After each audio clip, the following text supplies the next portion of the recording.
Hi, this is Brother Teacher. Do you know the reason people get fat bellies? Do you know what causes people to have their spare tire in front of them and around their waist? I do.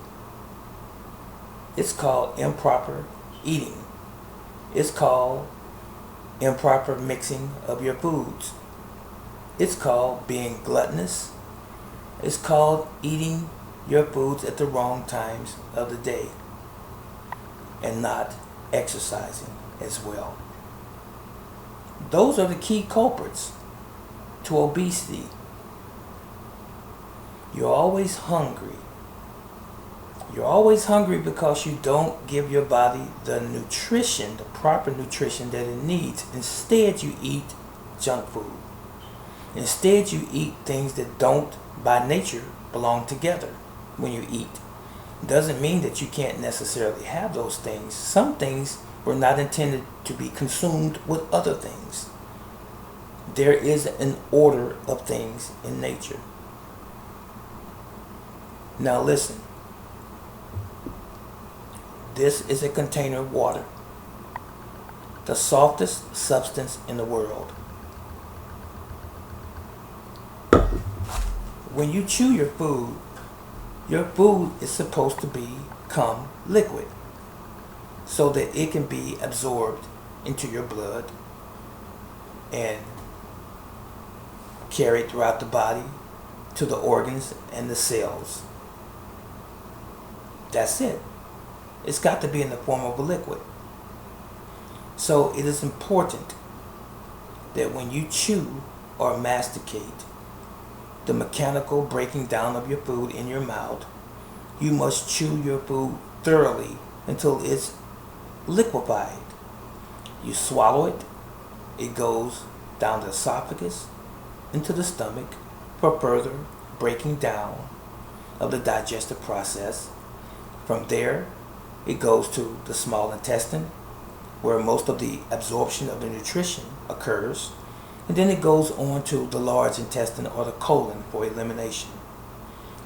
Now, the colon has an ascending aspect. In other words, it's shaped like an upside down U. It goes up, goes across, and it goes down. Ascending, transverse, and descending colon.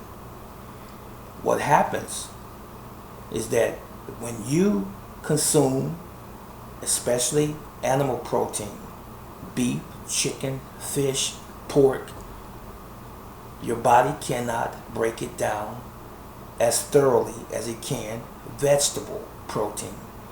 And also, when you consume animal protein with carbohydrates, it stays in your stomach or your intestines longer. It gets caught up.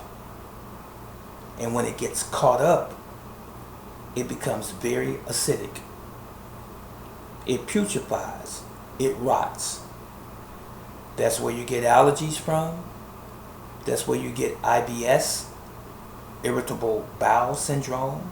That's where you get leaky gut, Crohn's disease, colitis. All of those bowels related issues come from your food. Did you not know that more than 85% of your immune system is in your gut? It is. It only stands to reason that disease begins in the gut.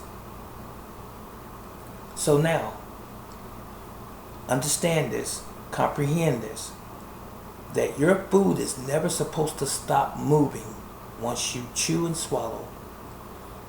It continues on a journey until it leaves you.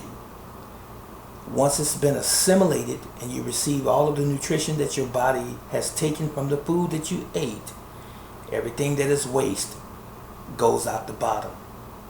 It's never supposed to get hung up. It's never supposed to hesitate, or what we call typically constipation. But when we don't eat properly and when we eat the wrong things combined, it gets caught up. And we have all of those conditions and or diseases associated with it. And oftentimes you make the doctors happy because they make money from doing surgery on you and providing some prescriptions for your pharmaceutical drugs to help relieve your discomfort. Let's look at for a moment.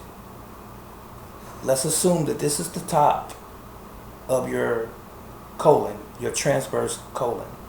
And let's say that this is as thick as it's supposed to be. If you have to refer to this video once again to get this picture, please do so. That's the top of your colon. That is the top of your stomach as well. And consequently, coincidentally, that is where your food gets caught up. And that is where you get your gut or your belly fat from. It is because your colon has been overexpanded because you have a traffic jam. Food that has not left the body. If you eat 3 meals a day, you should have 3 bowel movements. If you eat breakfast, for example, and you haven't had a bowel movement in a couple days, but you had lunch and dinner, where's lunch and dinner at? It is right behind the breakfast, and it has not left your body. So when people say they haven't had a bowel movement in 3 or 4 days, they are constipated. Even if you don't experience any immediate signs of being constipated, but you will. So now, what are you supposed to do to avoid being constipated? You make sure that you eat the right things, that you consume fibrous foods. Vegetables and fruits contain fiber.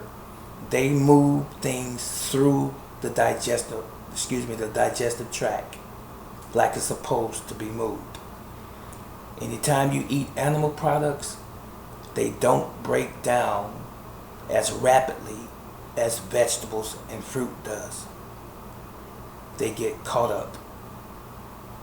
Okay? And then you end up with discomfort and even disease. So, look at this. That's a potato. Do you think this can be absorbed into your blood in this form? No. It has to be broken down. It has to be chewed up. This is an apple. Apple and a tomato. They have to be chewed up and broken down to the form of liquid to be absorbed into the body. Right? Makes sense. You think this hot dog is going to go into your bloodstream in this form? Not at all. It has to be broken down into liquid to be absorbed into the body. Right? This is a steak, frozen steak. This is tougher than all of those things that I just showed you. This is very dense. That has to be chewed up and broken down for your body to use it. It has to be liquefied like the water in order for your body to use it. If it's not liquid, your body can't use it. So when it gets to the intestines, it gets caught up because it's not thoroughly broken down. You know, food only stays in your stomach so long. And the peristalsis movement will continue to push it down. Now, once it starts to travel through the small intestine to the large intestine and it's not properly broken down, you are setting yourself up for ailments, disease, and even potentially cancer. Because, again, your food's not supposed to stay in your body longer than it's intended to be there by nature. Once you chew your food to a liquid state, you swallow, Your stomach begins to break it down even more. It goes to the small intestine where it's assimilated into the body, bloodstream, and tissues. Then it goes to the large intestine for elimination, and then it's out of there. But anytime it gets caught up, you're going to catch disease. You're going to have allergies. You're going to be allergic to a lot of things. You're going to have constipation, of course. You're going to have blemishes and poison trying to leave your body through your pores. Skin conditions, in other words. Do you want to experience that? Then do yourself a favor and eat your food properly. If you're going to eat meat, eat the meat or the animal protein by itself. Don't eat spaghetti and meatballs. Why? Animal product and a carb, right? Hamburgers on a bun, a carb and animal protein. Hot dogs on a bun, same thing. Pizza with meat on it and cheese, it's going to stay in your system for a longer time. Now, is there any wonder why you have stomach problems, gastrointestinal issues, leaky gut, irritable bowel, colitis, and so forth? Is there any confusion now why you have those problems? Animals in nature know what they're supposed to eat automatically. Why don't we? Why do we just eat anything that we think comes across our plate? Just because it tastes good in most instances. But I'm going to say this again. Your food is supposed to be in a liquid form when you finish chewing it, all the way down to your stomach. That process there, absorbed in the small intestine and eliminated in the large intestine or the colon. This is the top of your colon before your body starts to journey out, before the waste begins to go out. This is the top of your colon. This is where your food gets stuck. This is at the top of your stomach. Now, if you don't eat properly, excuse the focus, if you don't eat properly, and if you don't exercise, you are going to look just like this. I hope you get the point. So, this is Brother Teacher. I hope that this was of value to you. If you have any further questions, any comments, leave it in the comment section below. I'm moving a little gingerly because I don't want my focus to go out because it's sort of dark in this room. But anyway, you be blessed. You take care of yourself.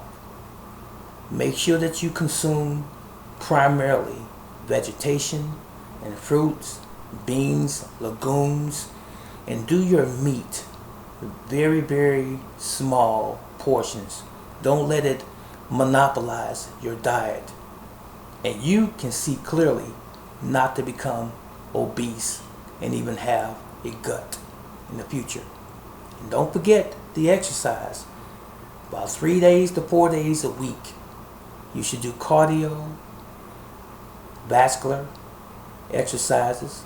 You want jumping rope, brisk walks in your neighborhood, on a treadmill, stationary bike, or even just a regular bicycle. Get out and do a brisk walk around your neighborhood, as I said. Do some push-ups to strengthen your upper body. Do some crunches. If you can't do sit-ups, do something if you want to be around here for a while. That was it. And that was all. I'll catch you on the rebound. So long.